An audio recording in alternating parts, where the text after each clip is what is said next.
কিসের জন্য আমি একটা শব্দ পেলাম? চোর না তো আবার, নিশ্চয় আম চুরি করতে এসেছে। এ তো ভূত মনে হচ্ছে। ভূত আমার ভূত, পেতনি আমার ছি, রাম লক্ষণ সাথে আছে, করবে আমার কি?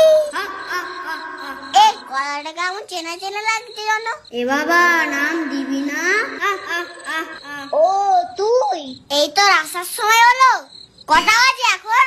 মা সব আম রান্নাঘরে রেখে দিয়েছে। কি রে, এত বক বক করছিস কেন? ঘুমো না। আচ্ছা, দরজায় তো তালা দেওয়া, তুই আসলি কি করে? এইভাবে। কোথায় গেল? কোথায় গেল? দেখলি? তুই এই ম্যাজিকটা কোথা থেকে শিখলি? আমাকে শিখিয়ে দিবি? আমার গুরুদেব আছে না, গুরুদেব, সে আমাকে শিখিয়ে দিয়েছে। তাহলে আমাকেও গুরুদেবের কাছে নিয়ে চল। আমার গুরুদেব আবার যাকে তাকে ম্যাজিক শেখায় না। তাহলে তুই শিখিয়ে দে, 4টে আম দেবো খনি। না না, এসব আমার আমটাম লাগবে না। আমার দাঁতে পোকা না, তা তুই এসব শিখে কি করবি? আরে তুই বুঝতে পারছিস না, মা যখন হাতা নিয়ে আসবে না, তখন আমি শুরু করে ভানিস হয়ে যাবো।